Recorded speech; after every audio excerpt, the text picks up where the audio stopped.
మీ ప్రొఫైల్లో 1000 మందో 2000 మందో లేకపోతే 5000 మంది ఫ్రెండ్స్ ఉన్నారు, లేకపోతే 10,000 మంది ఫాలోవర్స్ ఉన్నారు, but it doesn't matter. Social media platforms always ఎవరికి ట్రాఫిక్ జనరేట్ చేస్తాయంటే వాళ్ళ కంటెంట్ ని ఎవరైతే ఎంగేజ్ చేస్తారో, లైక్ చేస్తారో, కామెంట్ చేస్తారో, షేర్ చేస్తారో, వ్యూ చేస్తారో అలాంటి ప్రొఫైల్ కి ప్రయారిటీ ఎక్కువ ఇస్తాయి. మీరు ఎప్పుడు కూడా మీ ప్రాపర్టీస్ ని ప్రమోట్ చేస్తూ, మీ అపార్ట్మెంట్స్ లో, మీ విల్లా ఫ్లాట్స్ లో ప్రమోట్ చేస్తూ ఉంటే నో బడీ క్యాన్ ఎంగేజ్. కాబట్టి ఒకసారి చెక్ చేసుకోండి. మీ 5,000 పైన ఫ్రెండ్ లిస్ట్ లో మీకు ఉండొచ్చు, లేకపోతే 10,000 మంది ఫాలోవర్స్ మీ పేజ్ ఉండొచ్చు, బట్ ఎంతమంది మీరు ఒక్కసారి పోస్ట్ చేస్తే కమెంట్ చేస్తున్నారు, లేకపోతే లైక్ చేస్తున్నారు, వ్యూ చేస్తున్నారు, ఎంగేజ్మెంట్స్ ఎలా ఉన్నాయి, it differs.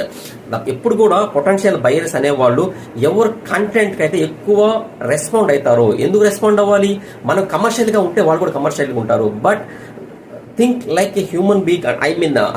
What I mean is వాళ్ళ కన్సర్న్స్ ఏందో ఒక హ్యూమన్ బీయింగ్ గా అండర్స్టాండ్ చేసుకోండి, ఫిక్స్ చేయండి, వాటిని ఏ విధంగా ఫిగర్ అవుట్ చేసి వాటికి